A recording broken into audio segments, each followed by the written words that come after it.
When I think about innovation beyond boundaries, I cannot think of a better representation of that concept in our generation.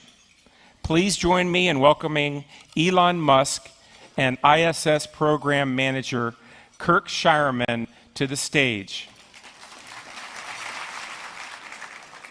Very good. So, Elon, thanks so much for being here today. Elon commuted from the West Coast this morning, so we appreciate you taking the time and coming out here and talking with us. Absolutely. Thanks for having me. We've had a pretty good conference so far, at least in my opinion. Over 1,000 people signed up for the first time, so a significant increase, and lots of people interested in space and low Earth orbit and the International Space Station and work that's going on. So. Anyway, we're very excited about the work that's going on and excited to have you here today, too. Great. Thanks for having me. So you were here a number of years ago, in 2015. It's not that long ago, I guess, 2 years ago, and had a discussion like this with Mike Suffredini. And a lot of things have happened since 2015 for SpaceX. So can you talk about how things have gone, how they've progressed, how you're feeling about how the industry and SpaceX in particular have progressed? Sure. Well, I think we are entering a new era of space exploration, which is extremely exciting. And it's not just SpaceX, but there's a number of other companies that have developed new approaches. NASA is taking new approaches to things, which is really exciting. In the way that the contracting has been done for space station resupply, I think is a great model that frankly should be adopted throughout government. I spoke a little bit about this at the Governor's Conference, and it was actually using the NASA cargo resupply contracting process as a really great model for government in general.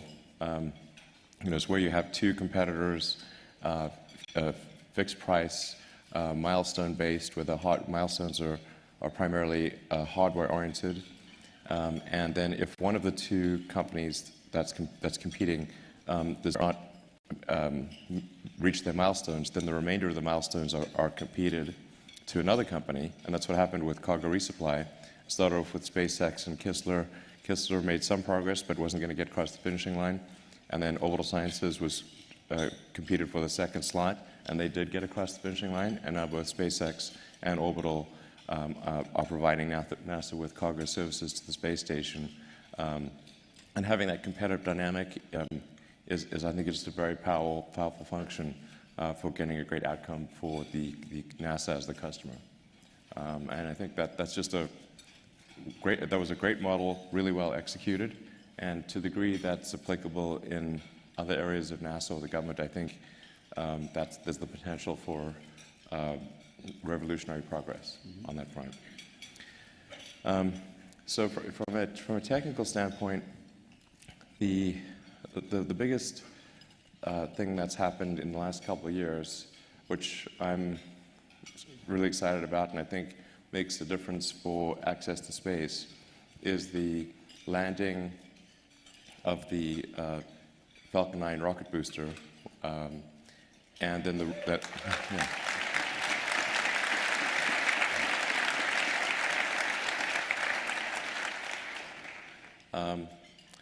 And if you ever get a chance to go out to the Cape or Vandenberg to see that, I'd really recommend it. It's really pretty fun. So, there'll be a lot of those flights in the remainder of the year. We've got about a dozen flights still to go this year. And then after landing, reflying that same booster with minimal work to the booster. And we believe we can get to the point where, in the not too distant future, in fact, probably by next year, where the Falcon 9 booster can be reflown within 24 hours. So, yeah.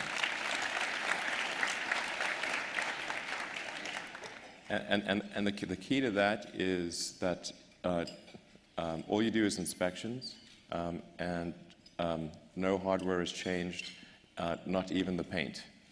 So this is very important. So that's our aspiration for next year. Obviously, while paying very close attention to mission assurance and reliability. But we think we've got at least a technical path to achieving that. And then I think we're quite close to being able to recover the fairing. So there's a huge nose cone on the front of Falcon 9, which is a 5.2 meter diameter nose cone. You can fit basically a whole sort of city bus in there.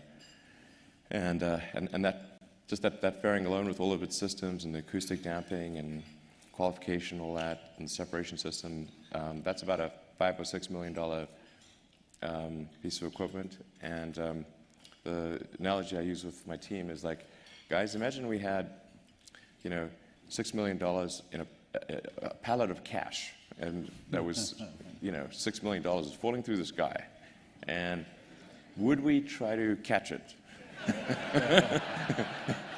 I say we do. I say we give it a shot. Worst case, it ends up at the bottom of the ocean, but maybe we do catch it and then pay $6 million. Let me know when that pallet of cash is coming back. Yeah. I'd like to give it a shot too. It might as well be a pallet of cash because it costs $6 million. So, but I think we've got a decent shot of recovering the fairing by the end of the year, and possibly reflight by either late this year or early next.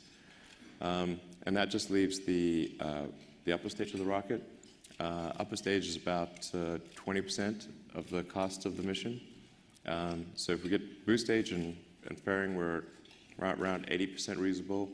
And then I think for a lot of missions we can even bring the second stage back. So we're going to try to do that. Although our primary focus will be on our Dragon over the next year or so, our Dragon 2 spacecraft, which is the crew Dragon, next generation Dragon spacecraft, which has got all of the Eclipse systems and the ability to do a launch abort all the way to orbit, and do an automated docking maneuver. So it doesn't need to be berth with the aid of the arm. It can do a direct docking maneuver, and then that will be once that's operational, the new method of taking both cargo and crew to the space station. So if I say what's our primary focus, it's making sure we stay on track for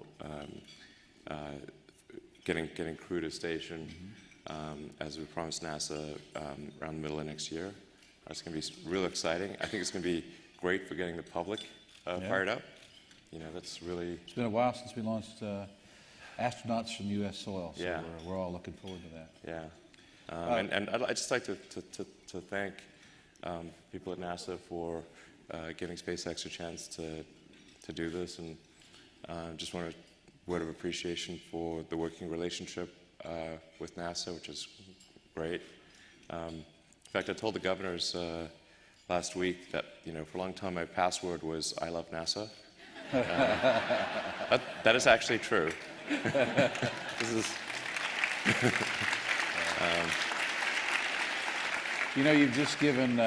You've given all the hackers around the world to something to go work on.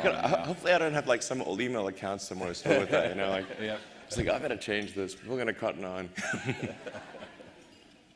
Very good. So how you talked a little bit about commercial crew. How is that going? I know it's flying humans. There's more systems involved. Of course, the risk is higher. Yeah. How is that progressing?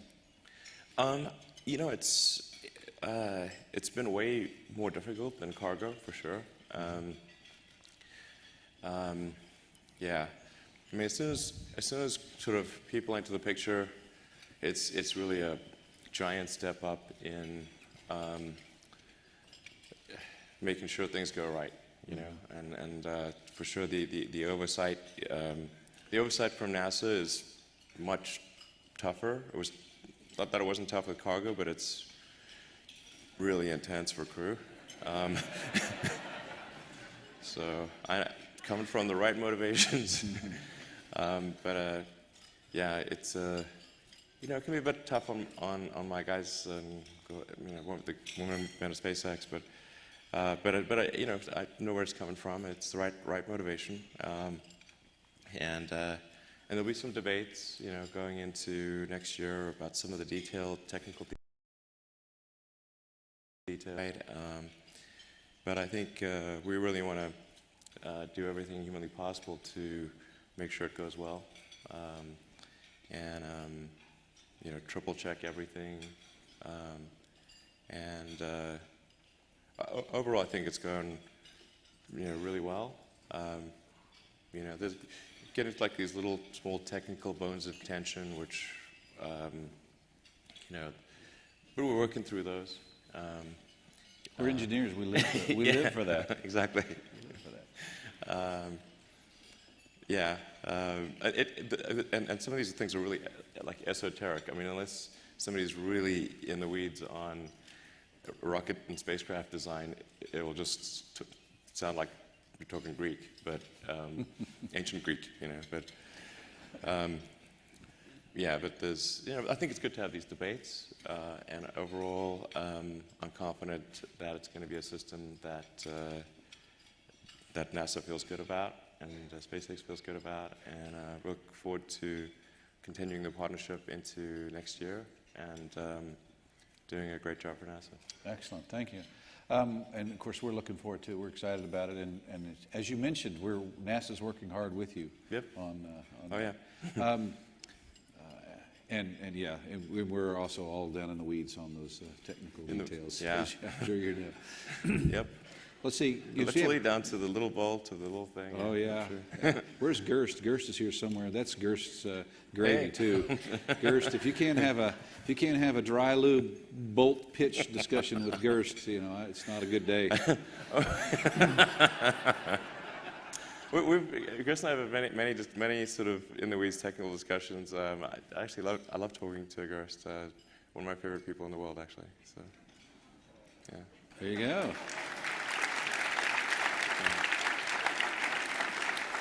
Mine too, but he's my boss, so I have to say that.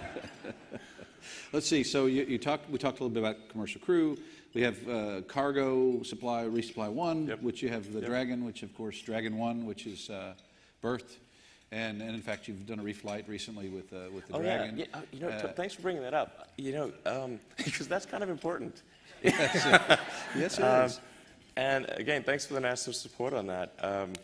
God, we really should. We should have made a slightly bigger deal out of it because it was the first reflown spacecraft since the shuttle. Mm-hmm. And we kind of forgot to let people know I guess it was there in the details, but we forgot to, I don't think the public even realizes that it's the first reflight of an orbital spacecraft since the shuttle. Which performed very well too. A very good, good clean mission. Yeah, it's solid.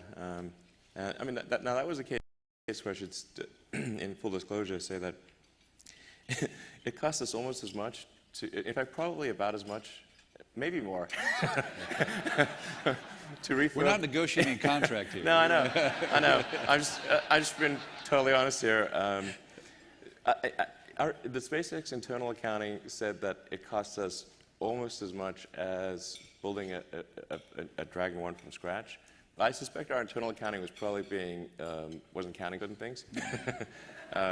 There were some circumstances unusual about this one, right? This one had some but the water next one, incursions and things like that. So the amount of rework on this particular... This had a lot of rework, yeah. But the next one, we think there's a decent shot of being maybe sort of 50% the cost of a new one. Keep going, my contracting officer's here. Yeah, I'm negotiating against myself here. Yes. We want to offer the best possible deal for NASA, and it's always tough to get that top line budget to increase. Hope it does. I think so much good could be accomplished if the NASA top line budget was increased. People have no idea,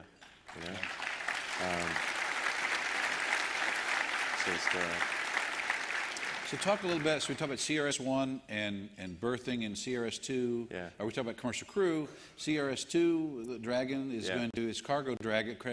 It's the similar out of mold line of the It's Crew Dragon Dragon, 2, but it's going to dock And Yeah, yeah. so talk about And the then we'll have good commonality between the systems. synergisms and things like Yeah, that. yeah. So the only thing Cargo Dragon won't have is the launch escape system. Or it'll still have the logic associated with separating from the vehicle. So I think most likely even Cargo Dragon 2 will be able to survive booster anomaly. I like that word, anomaly. We don't like that word either. Yeah, well, I guess I don't like it. Anyway, it won't have the launch. It'll have everything else on that Crew Dragon 2 has except the thrusters. But I think in most cases, actually, it would still be able to survive reentry and if the cargo is safe. But having that commonality is great. Yeah. Yeah, I mean, going forward, it seems like docking itself, and if even beyond testing of systems evolutions and things, it might be beneficial to test on the cargo version. Yeah, versus totally. the crew. Absolutely. And I know you've already done some things on CRS-1 to prepare for CRS-2, and testing some TPS repair capability and things like that. So. Exactly. Actually, I really, just like to, express some appreciation for the whole CRS team because they've really allowed us to update the rocket and, add crazy things like landing legs, and been really fair, I think, in allowing us to iterate with the booster for the CRS contract, and then as you're pointing out, Dragon 2 being used for both cargo and crew allows us to iterate with just a little more risk on the cargo version and prove it out for this crew on board. Yeah, it's really helpful. Excellent. So let's talk about. I know we got a few more minutes here, and then we'll open it up to questions. But the theme here is for the conference is innovation, and of course we talked already about some innovations in the launch business. But what do you think needs to be? Where are the areas or the thrusts for innovation that we really need? Both, not excluding the launch, but also looking at low Earth orbit. What's Sure. in low Earth orbit? Where do you think we as a space industry need to go and look for our innovation? Yeah. Well, I think for the long, I still believe, and I think many people do, the key to opening up space orbit, LEO and beyond, is rapid and complete reusability, or near complete reusability, like we have with aircraft, or cars, or almost any form of transport.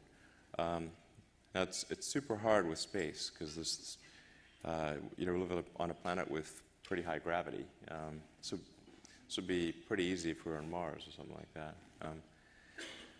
But Earth's gravity is really pretty high, and we've got a thick atmosphere, and so reusability is tough when you're going through, high you've got operating vacuum, hypersonic, supersonic, transonic, subsonic. That's just a lot of regimes for any sort of flying object to go through. But reusability, I think, is absolutely fundamental to a breakthrough in access to orbit and beyond, LEO and beyond. Anything that can be done in that direction, I think, is good. Certainly change the economics of transportation to low Earth orbit, right? Really fundamental. If you get quick reusability, the economic equation, it becomes easier to get to low Earth orbit and do more things. Yeah, yeah. I mean, it's kind of like, just any mode of transport. Like it's and before there was Union Pacific going across the U.S. to California, and there's like hardly any people in California. People thought building the Union Pacific was just crazy because you got like nobody there. So why are we building a railroad to nowhere? Now, California is the most populous state in the country. Some people stopped in Texas along the way. Yeah. Few of us did. Not in the summer, by the way. I love Texas. We do a huge part of our R&D in Texas, in Central Texas. A lot of people don't know about that. Near Waco, we So Central Texas, we do. You did Bosa Chica down in the south there? That's right. Yeah, exactly. So we've got a lot of activity throughout Texas. We're building, a third launch site in South Texas near Brownsville. I think that'll give us good, contingency capability if there's say a hurricane coming through the Cape, and we still need to get to the station. We could, launch out of South Texas, and that'll ensure continuity of service. I spent a lot of time in Texas. Yeah, it's great. Excellent.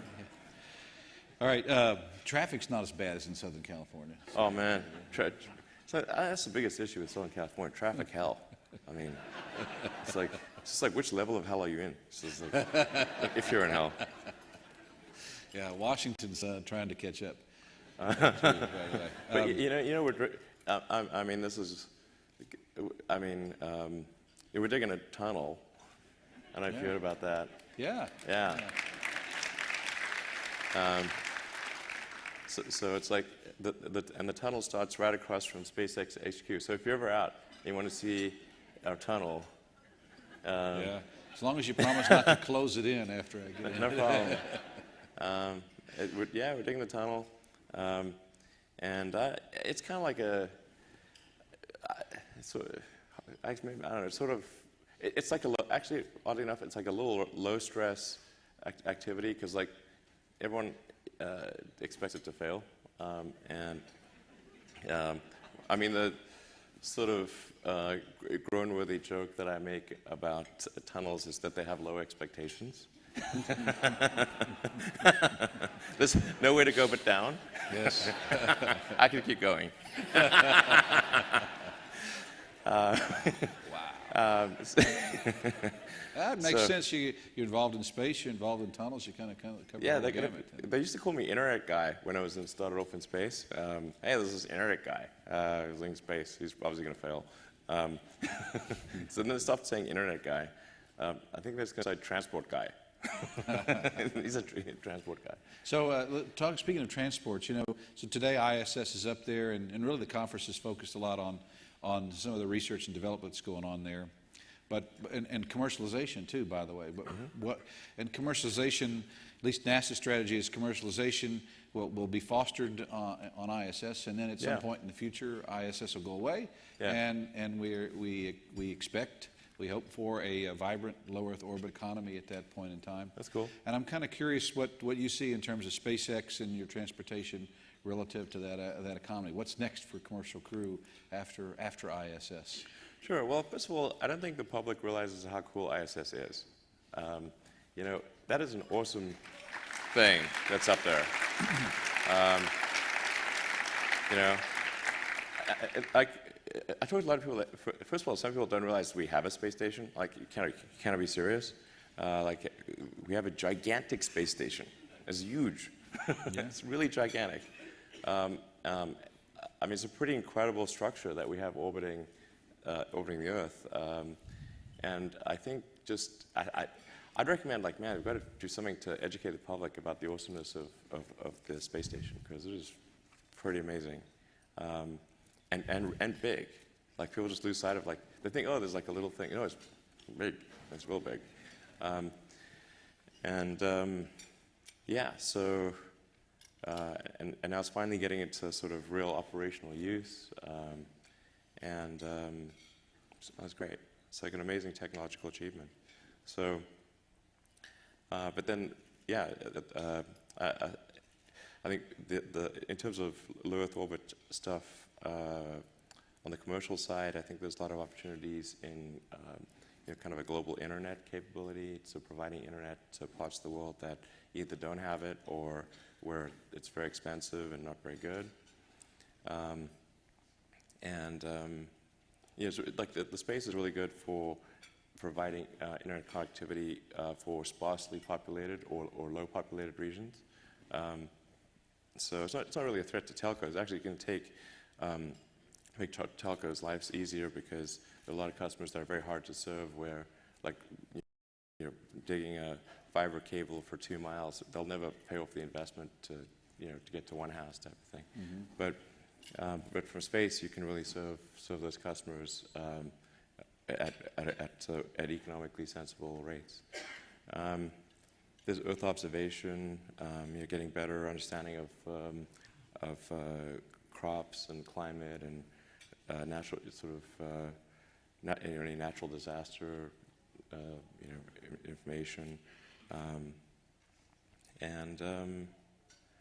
But I think if we want to get the public real fired up, I think we gotta have a base on the moon.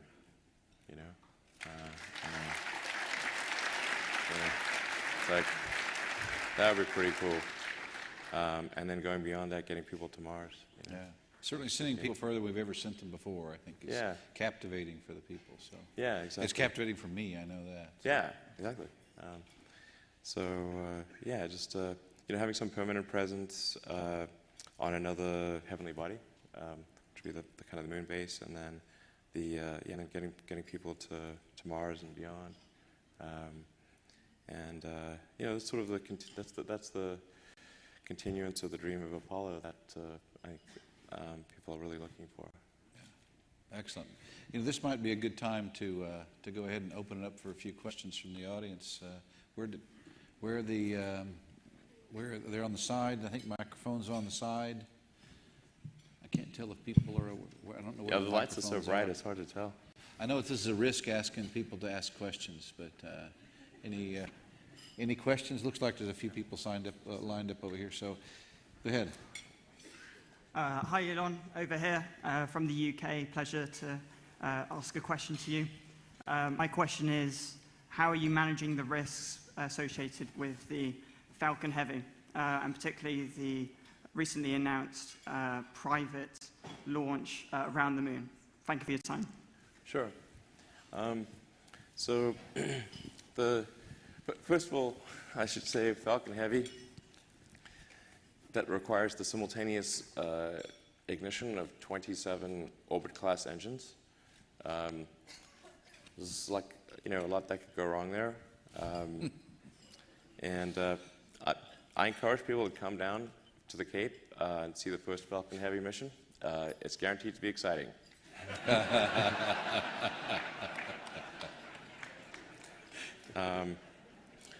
But it's, this is one of those things that's really difficult to test on the ground. We can fire the engines on the ground, but and we try to simulate the dynamics of having 27 instead of 9 booster engines, and the airflow as it goes through transonic. It's going to see heavy transonic buffet. The max Q, how does it behave on a max Q? There's a lot of risk associated with Falcon Heavy. Real good chance that vehicle does not make it to orbit. Want to make sure, set expectations accordingly. I hope it makes it past, far enough away from the pad that it does not cause pad damage. I would consider even that a win, to be honest.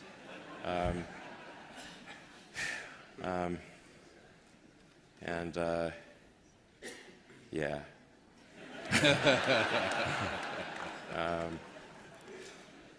Very excited. Major pucker factor, really. Yeah. It's like no other way to describe it.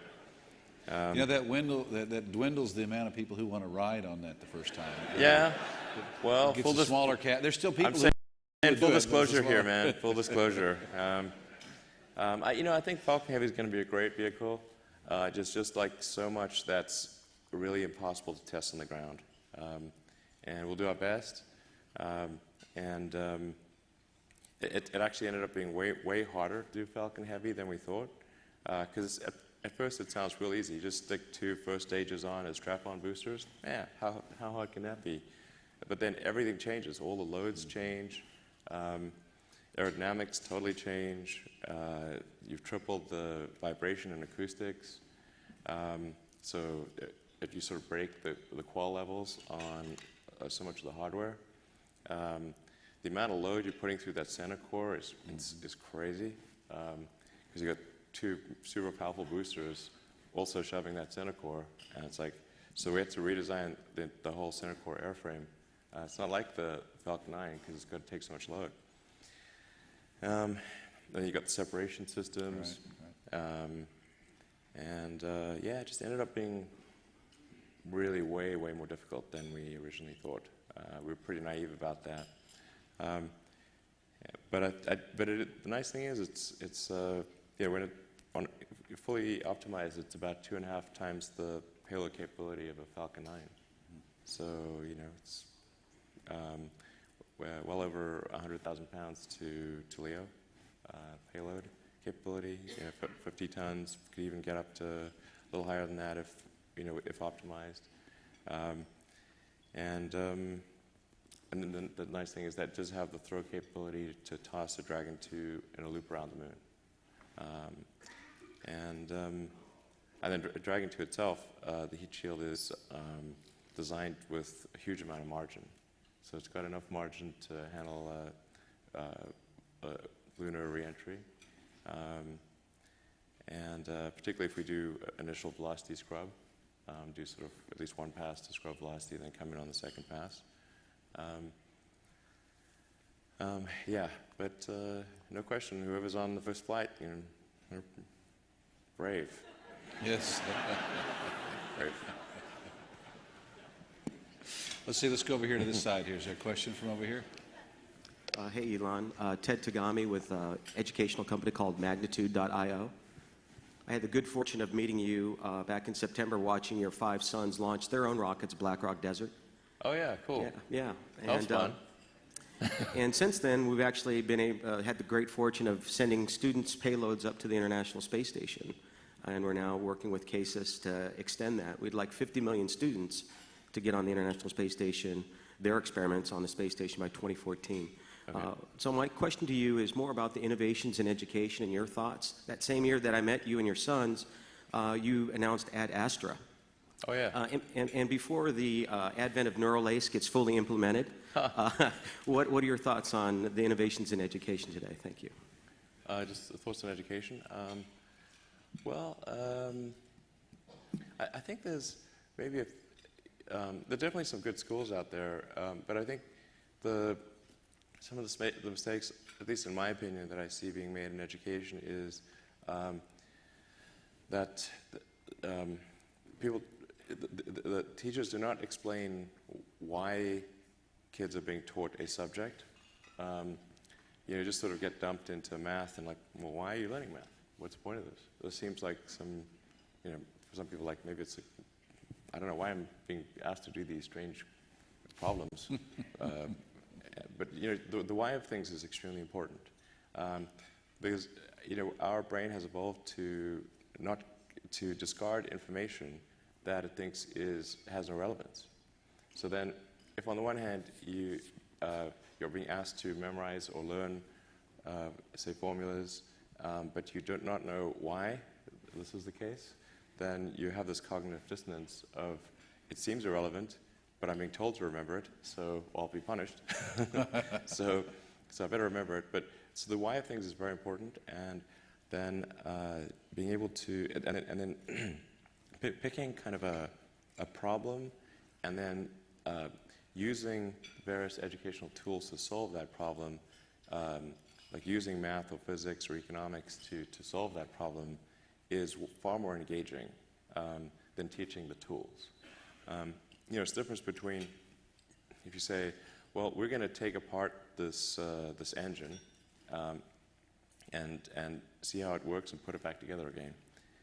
And then in order to take the engine apart, we need wrenches and screwdrivers and a winch and Allen keys and whatnot. And then in the course of solving the problem of taking the engine apart and putting it back together, you learn about wrenches and screwdrivers and all the tools that you need. And then now you understand the relevance. This is why wrenches are important. Whereas if you had a class on wrenches, you'd be like, why does this not seem that great? So tying it to solving a problem is, I think, very powerful for establishing relevance and getting kids excited about what they're working on, and having the knowledge stick. Yeah, and so to some extent, building a CubeSat or flying an experiment on ISS is like that, right? Yeah. You've got the Yeah. why or the relevance Yeah, and the curiosity exactly. in terms of building that Yep. that device or that experiment. I And getting think the there's, like, results. So stuff it like- really is yeah. cool. It ties to the. It gives you really a concrete Yeah. example of what you're learning and why. Yeah, exactly. I think like things like CubeSats, exactly. Because so like okay, like what is a solar panel? How does orbital dynamics work? How do we, how do we power this thing? How do batteries work? Electronics, control systems, and you need to. Then you're like, oh, we want to make our satellite work. That's why we need to understand all these disciplines. So I think it's like CubeSats, student CubeSats are great. Like things like design, build, fly for model airplanes or Formula SAE. We've got to design and build a kind of a race car and race that against other people. I think those things are very powerful for learning tools. Yeah, it's very cool. All right, thank you. I see over here another question. Hi, my name is Jacob, and I actually live near the Cape. So my question is not much of a tech question, but more of what your prediction is. So about maybe 100 years after we develop sustainable colonies on Mars, do you think, and of course many other countries will also try to get to Mars, that there would be like a conflict for the best resources on Mars? Like in, I guess you could say in sort of like a interplanetary warfare, if you know what I'm trying to get at. This sounds like a video game, doesn't it? It's an idea. Mars attacks, or I think it's some pretty open territory on Mars. So I don't think there's going to be any kind of scarcity. There's like a lot of land on Mars. Not many people. Yeah. Unless they're hiding on the backside. Yeah, no, I mean, they're pretty clever. If there are people on Mars, man, they are way cleverer than us because they're hiding well.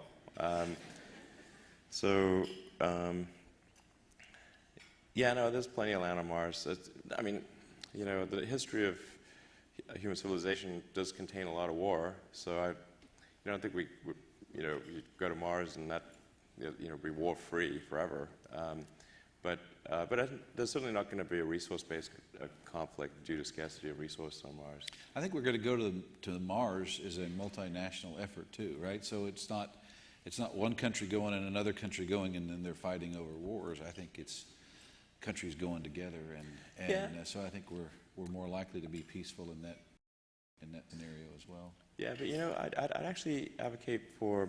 I think it's fine if countries get together to form teams, but I think it's actually probably better if there are at least 2 or 3 country coalitions going to Mars in a friendly way, and competing to see who can make the most progress.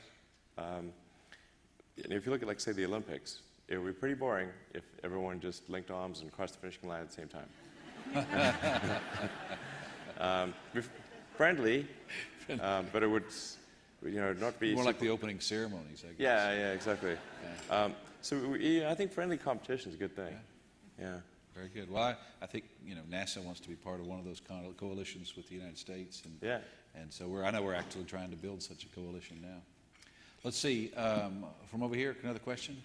Hi, I'm Yotam Ariel, founder and CEO of Bluefield. We are deploying methane tracking microsatellites. And my question to you, I hope to learn your thoughts on advancing remote sensing capabilities of critical gases on Earth and on Mars. Thank you. Well, that's a pretty esoteric question. Remote sensing of gases, I think that's something that's going to be important. Mars has a number of trace gases that are pretty helpful. It's very helpful that Mars has CO2 and nitrogen and argon. Those are like really helpful gases to have in the atmosphere. It's mostly CO2, but that little bit of nitrogen and argon was really going to be pretty helpful. Yeah. And whatever other trace gases we can get out of the atmosphere. I don't know. We always say Mars has just enough atmosphere to. It's not enough to be really helpful in terms of aerobraking, but it sure makes it a lot harder. So it's just enough to be difficult. So, Yeah. but in terms of in situ research utilization, when we get there to be able to to get your oxygen, and That's hopefully the we'll key. have That's water and super can helpful. get hydrogen, manufacture Sure. hydrogen on the planet. So Yeah, and- hopefully there's enough resources we don't have to carry everything with us. Well, the nice thing, if you got H2O and CO2, you can build hydrocarbons of any kind. So you can build plastics. You can build short chain, long chain hydrocarbons. The current SpaceX thought for kind of a Mars transport vehicle is a primarily methane-based system, because you get to have a kind of a smaller. The tanks are half the size with methane.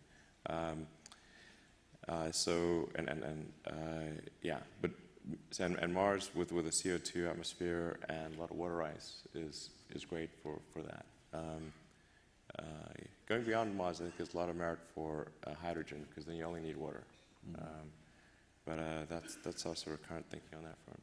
So speaking of that, last year at Guadalajara at the ISC conference, you talked about plans to go to Mars, and I know you guys have been working on that since then. Yep. So you plan at some point to talk about that work publicly? Yeah, I'm thinking probably the upcoming ISC in Adelaide might be a good opportunity to do the updated version of the Mars architecture, because it's evolved quite a bit since that last talk. I might ask for questions to be collected of time, and for that ISC. Good strategy. There were some very enthusiastic people to the mic at the ISC last time. The key thing that got to be figured out is, like, how do you pay for this whole, something to go to Mars? That's super expensive. I kind of think by if we downsize the Mars vehicle, make it capable of doing Earth orbit activity as well as Mars activity, then maybe we could pay for it by using it for Earth orbit activity. That's one of the key elements in the new architecture. It's similar to what was at ISC, but it's a little bit smaller, still big, but I think I think this one's got a shot at being real, and on the economic front, that's the trick. All right, let's see. I think another question from over here. Hi, Elon. Eva Jane Lark. I have mostly one important question and one little aside. Can you talk a little bit about your R&D strategy for your companies, and is it all focused on short-term problem solution, or how much and in what fashion do you allocate time and money towards R&D spending on some of the long-term goals you're working at? And then just as a little aside, for the boring company, are you looking at not only as a transportation, but potentially as a habitat company for not just tunnels, but habitats on Mars or the Moon? Yeah, actually, so I do think getting good at digging tunnels could be really helpful for Mars. Because once you've got a kind of it would be a different optimization for a Mars boring machine versus an Earth boring machine, but for sure there's going to need to be a lot of ice mining on Mars, and mining in general, to get raw materials. And then along the way, building underground habitats where you get good radiation shielding, and you kind of have as much. You could build really an entire city underground if you wanted to. I think people are still going to want to go to the surface, from time to time, but you can build a tremendous amount underground. With the right boring technology on Mars. So I do think that there's some overlap in that technology development arena. And then R&D, I try to spend as much on R&D as we can at my companies. So we really max out R&D. I mean, I spend most of my time on engineering. That's probably 80% of my week is engineering meetings. And so, any money that we get in revenue, we put that right back into R&D. And some of it is longer term. Yeah, you know, like for example, the Mars vehicle. We're looking at doing some Mars communication stuff potentially with NASA in part.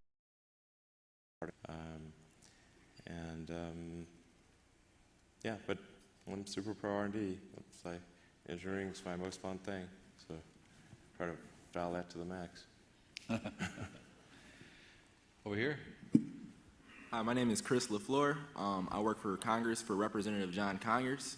A couple days ago, I read about you talking about artificial intelligence and the dangers of it, and how as a businessman you are totally against regulation and stuff like that. But as a human being, you think it's critical that we get ahead of this issue. Yeah. Can you please elaborate on like why? What are you seeing that we don't get to see, and what, as a policymaker, I should be looking to do to sort of, I guess, protect us all? Sure. Well, I think it is difficult to appreciate just how far artificial intelligence has advanced and how far it is advancing, because we have a double exponential at work. We have an exponential increase in hardware capability, and we have an exponential increase in software talent that is going into AI. So whenever you have a double exponential, it's very difficult to predict. People's predictions are almost always going to be too conservative in terms of thinking it'll be further out than it is. You start to see things like, I don't know if you've seen like the videos where you can sort of really quite accurately video simulate someone and put words in their mouth that they never spoke. You just Google this, it's really pretty amazing. And then they had something called a generative adversarial network, had two of them compete with one another to make the most convincing video. So one would generate the video, and then the other one would identify where it looked fake, and then the other one would fix that, and then it'd go back and forth to the point where you couldn't tell which one was the real video, which one was the fake one.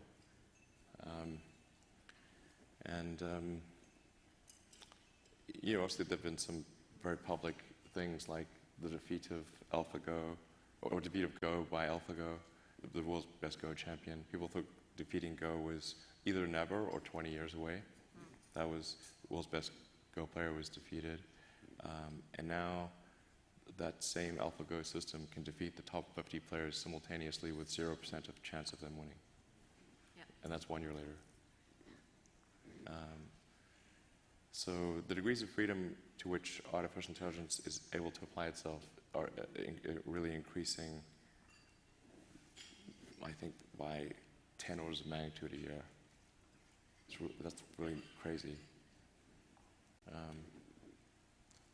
So I think, and we're starting, and this is on hardware that is really not well suited for neural nets. Like a GPU is maybe an order of magnitude better than a CPU, but a chip that is designed optimally for neural nets is an order of magnitude better than a GPU. And that is, there are a whole bunch of neural net optimized chips coming out either late this year or next year. So I think we should. I think the part of the role of government is to make sure the public is safe, like to take care of public safety issues. And I think the right move is to establish some government regulatory agency, which at first is just there to gain insight. So it's not about like shooting from the hip and just putting in rules before anyone knows anything. But you've got to set up the agency. It's got to gain insight. Once that insight is gained, then start applying rules and regulations. We have that for for aircraft, the FAA. We've got that for cars. We've got that for drugs, for food. And I don't think anyone wants the FAA to go away or the FDA to go away or any of those regulatory agencies. I think we just need to make sure people do not cut corners on AI safety. It's going to be a big, it's going to be a real big deal, and it's going to come on like a tidal wave. So. All right, thanks. Let's see, over here, question? Good afternoon. My name is Anna, and I'm a film director and VR producer. And I'm currently working on a documentary film about future scenarios for humanity, which actually brought me to this amazing conference where I can learn and complete my research on the space exploration area. And in the previous few days, there was a lot of talks, which is, I think, an extremely beautiful phenomenon about this kind of dual philosophy behind space exploration and space solutions, about solutions that are coming back to Earth that can benefit humankind in a very, very wide area. And today we've been talking about the commercialization of the space area, and it brings a lot of questions to me about social responsibility behind gigantic companies that would actually probably take over how the space industry would develop in the nearest future. So I'm very curious how you see in long term these kind of benefits for people or social goals for SpaceX, and especially in the context that you are an entrepreneur that invests in infrastructure and transport, hard solution that would probably change the way most of us live and the way we communicate with each other. So I'm very, very curious how you see that in terms of long-term mission, long-term philosophy, and what would be your advice or maybe a kind of security signal for other of your colleagues and for all of us? Phew. I'm not sure I fully understood the question.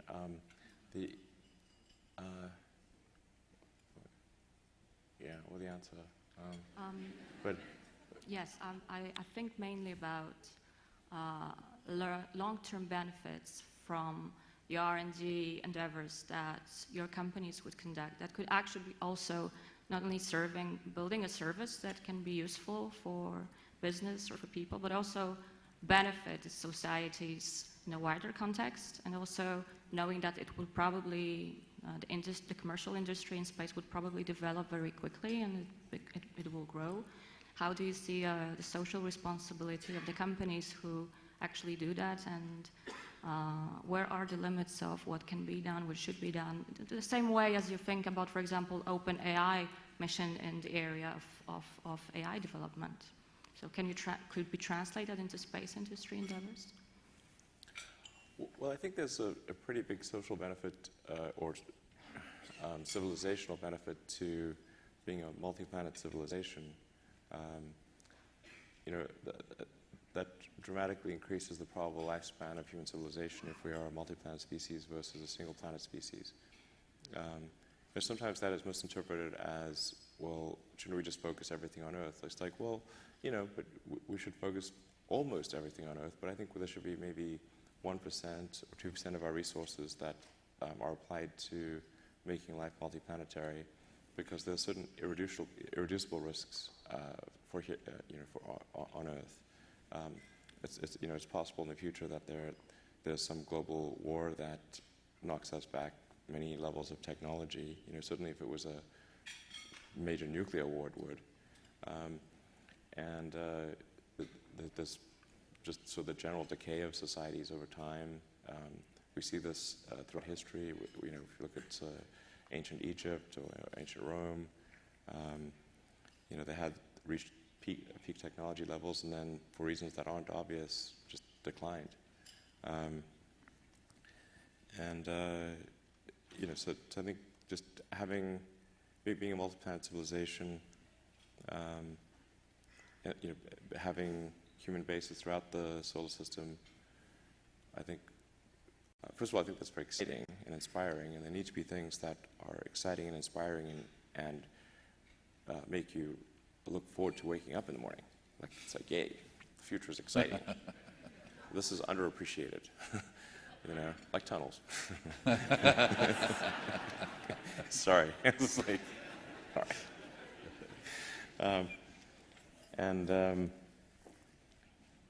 You know, but there's got to be things that make you excited about life.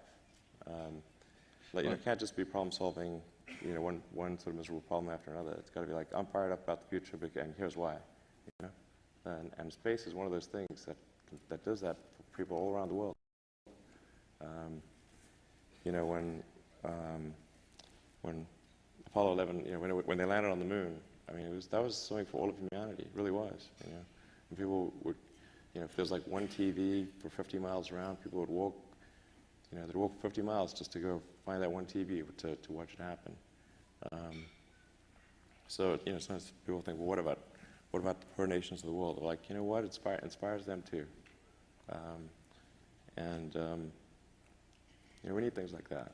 We don't have enough of them. All right, thank you. Over here. Hi, Elon. Quick question. I heard that Dragon is no longer planned to land propulsively. Is that true? Yeah, that was a tough decision. Dragon is capable of landing. Dragon 2 is capable of landing propulsively, technically it still is.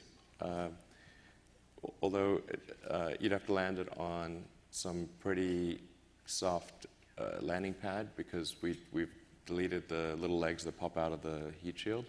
But it's technically still capable of doing it.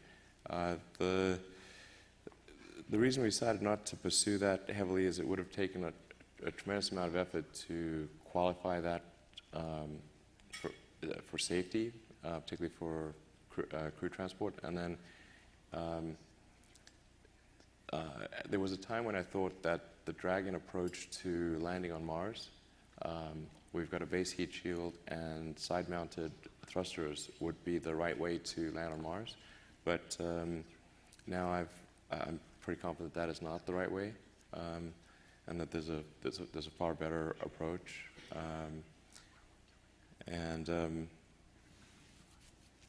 That's what the next generation of SpaceX rockets and spacecraft is going to do. So just the difficulty of safely qualifying Dragon for propulsive landing, and the fact that from a technology evolution standpoint, it was no longer in line with what we were confident was the optimal way to land on Mars. That's why we are not pursuing it. It could be something that we bring back later, but it doesn't seem like the right way to apply resources right now. We're here. Hi, Elon. My name is Elia Overby. I'm a PhD student studying genomics. We've all together made a lot of technological progress on space systems. My question isn't about the technology, it's about the biology. What are the principal biological concerns you have about human health on long-duration missions, such as a mission to Mars? And have you identified any solutions to these problems? Well, I'd say going to Mars is not for the faint of heart. It's risky, dangerous, uncomfortable, and you might die. Now, do you want to go?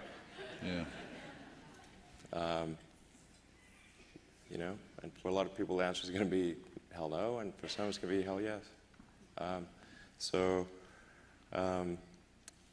it will, you know, there will be issues. I don't think it's like it's going to be a case of like you get irradiated to death along the way. I don't think that's the case at all. You know, the radiation level is sort of roughly, you know, in a worst case scenario, really kind of about equivalent to smoking on the way there. Now, smoking is pretty bad. But I think with some moderate shielding, we can cut down on a large percentage of the incremental radiation, and that should be enough that that the sort of marginal risk of cancer is not something that is going to be a showstopper. That's my best assessment to date. Certainly learning a lot about solar winds and fast particles and whatnot. One of the things I learned recently that I didn't quite understand is that I always thought of the particles from the sun, the sort of solar wind, as going kind of straight out from the sun, but they follow the magnetic field lines. So you actually can get the particles coming at you from the side, even though kind of at a direction orthogonal to the sun. So you do need some amount of protection, at least on kind of four or five sides. Anyway, but I don't think it's not a showstopper, but it's definitely, if safety is your top goal, I wouldn't go to Mars. Yeah. There's a bunch of work going on ISS right now to understand the risk to the humans for long duration. Yeah. Certainly we're in the Van Allen belt, so the radiation environment's different. Yeah. But and all part of it is understanding what happens to the humans the longer you stay. So so far we've had humans stay a little bit longer than a year, and that's it. So in the history of the species, we've had someone off the planet for a little more than a year, and we're talking 3 years to go to Mars. Well, I think you can get the perhaps shorter, but it's in the years. There's potential for things out there that we haven't found yet. Yeah. And so we'll learn more as we go along. Hopefully, learn more before ISS is done. Yeah, it's interesting that actually Mars is only in the same sort of rough quadrant of Earth, roughly 6 months every 2 years. By same, I mean sort of slightly offset because it's like a transfer quadrant. But if you can get the ship to and from Mars inside that 6-month window, then you get to reuse it twice as often. So there's actually a lot of merit to being able to get to Mars in under 3 months. If you can get there quick and back, of course, it makes a bigger vehicle and resupply. So anyway, interesting problem that I'm sure we'll work on here as we go forward. A lot of Earth orbit refueling, it's not really, mostly oxygen, but it's propellant reload. There's no good word for propellant for fuel plus oxygen. Prop, I guess. Prop load. We'll have to invent a new word, right? So that's it. Okay, a question over here. Dmitry Starodubov, FOMS in Los Angeles. First, thank you very much for digging those tunnels. They will be really handy during Olympics. My question is, like with Tesla cars, will we see you riding the crew module to ISS and back? Thank you.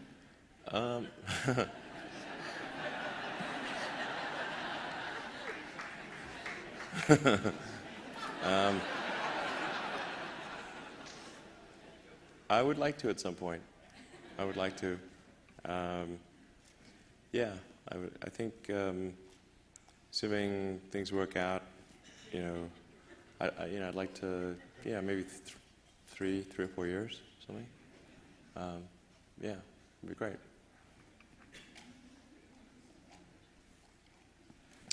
All right, we'll put you on the manifest. Okay.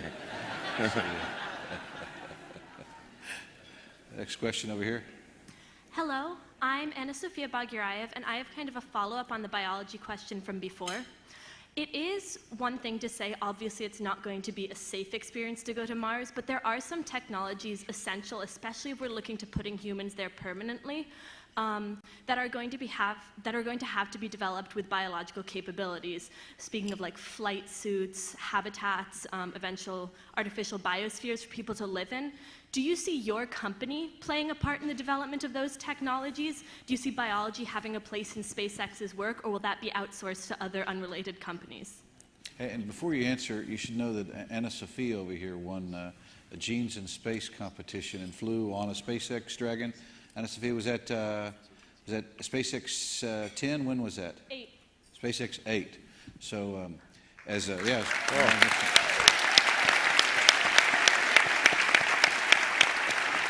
and a very smart young lady. I think she's smarter than me in high school than I am now. So anyway, so good luck with your answer. Sure. Biology obviously has a significant role to play in any kind of permanent Mars base or city. I mean, for SpaceX, we're trying to make sure we can get people there reliably at a cost they can afford, and get cargo there at the right cost number. Because there's kind of a threshold cost per ticket or cost per ton to the surface of Mars, below which a self-sustaining city can develop and above which it cannot. That sort of critical sort of economic and technical threshold is what we're focused on at SpaceX. I think we'll probably also have to do a fair bit of work on propellant depot, basically a propellant plant on Mars. But then our intent is to, we don't want to get in the way of what others are doing. Like, we want to make sure that, let's say if somebody makes an investment and wants to do something on Mars, create a business or do some scientific endeavor, that SpaceX does not compete with them, because they need to feel like, okay, we're not going to just go in and compete with them arbitrarily. We want to make sure that they feel it's going to be a fruitful environment to be to go there and do something special. So our focus is going to be on transport, kind of fundamental utilities, survivability, and we'll do more if we need to do more, but we want to make sure that lots of people can go and do all sorts of things on Mars or the Moon, and not feel like SpaceX is going to do anything but try to help them. We don't want to interfere or compete. They got to feel like the opportunity is there. Next question over here. Hi, Elon. My name is Tracy, and I'm not here for any reason related to my career or to my area of study. I'm actually here as a very cool and only slightly overbearing mother to my 10-year-old daughter, Harper, and a sister to my 14-year-old brother, Ben, who are both in the audience today, and who think of you the way that I guess I thought of Madonna at the same age. Well. So, hey, that gives you some wardrobe that's some high praise there. Thank you. Thank you.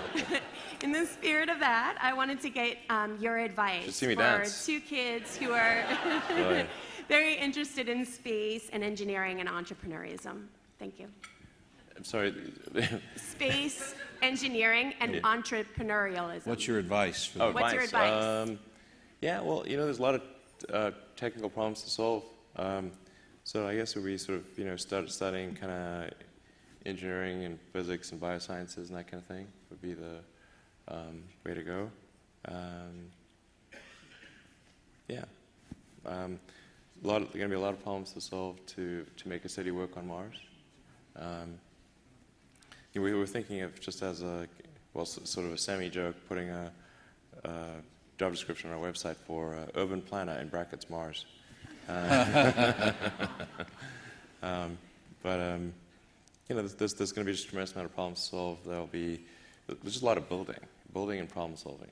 So those are like the right, skills to work on if someone's interested in going beyond Earth or space in general. Thank you. We're glad you're here. Glad your kids are here too. They're the future for all of us. So thanks for coming. See over here.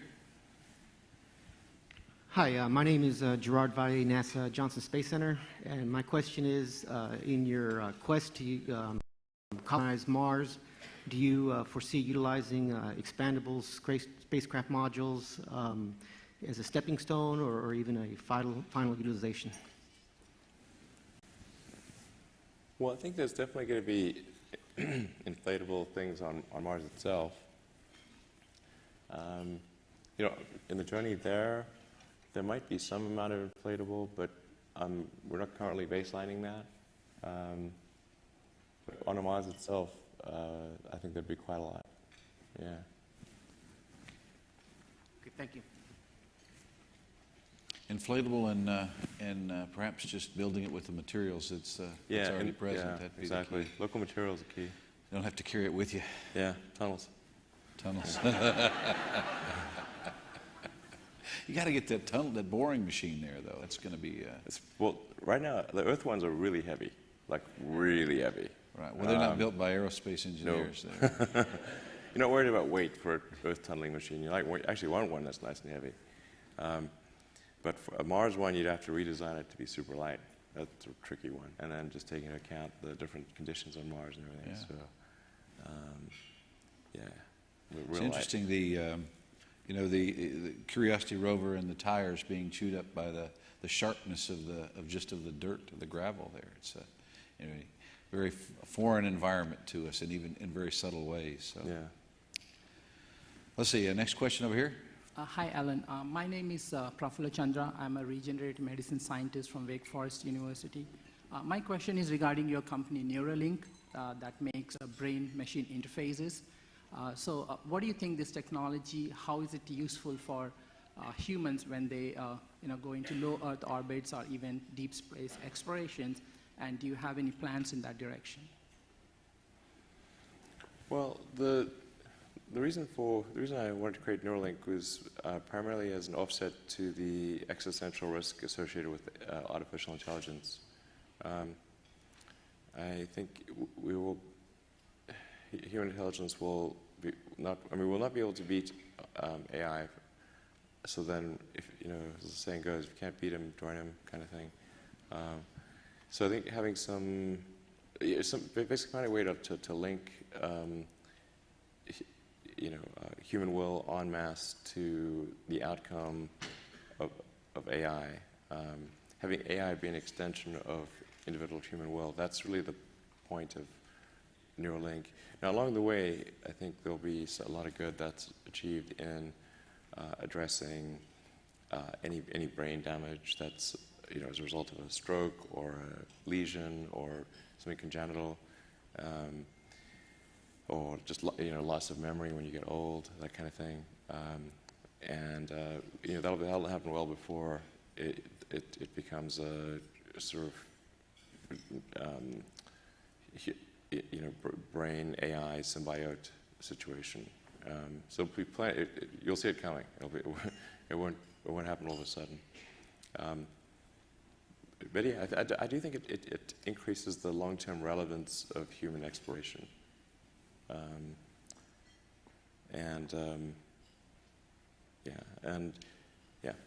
think it's for me it increased my motivation long-term that it doesn't just need to be done by robots, Yeah. I don't know if that answers your question, but does that answer your question? Oh, yes. Okay. All right, let's see. Maybe we're one more question here, and we'll wrap it up. On the left here. Okay. Hi, Kalle from Space Nation.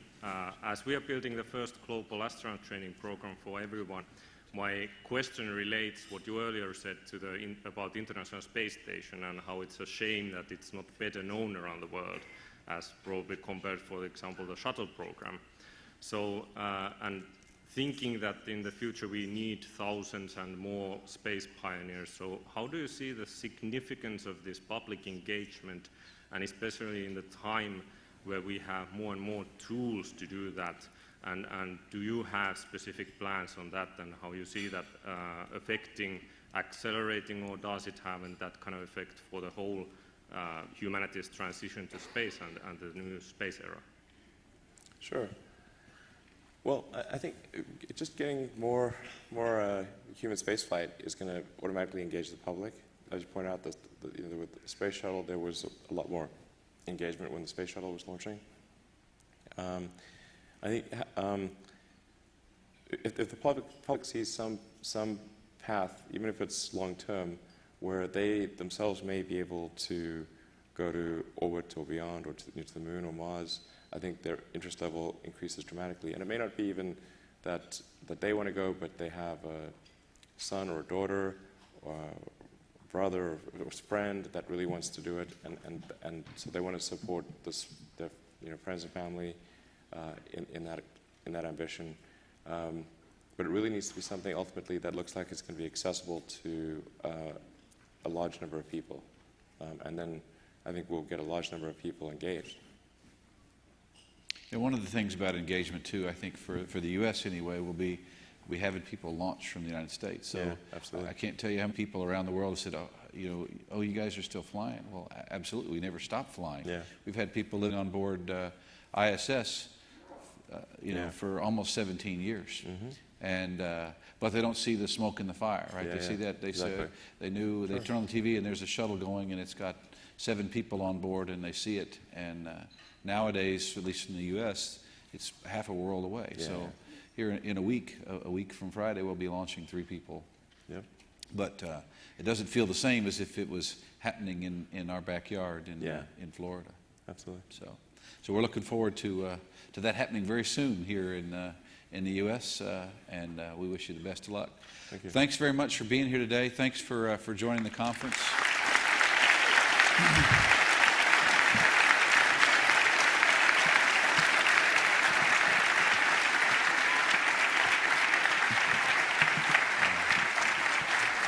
You're a big part of ISS and a big part of the research and development that goes on ISS, so thanks very much. I'm glad we've been able to be helpful, and thanks for having me.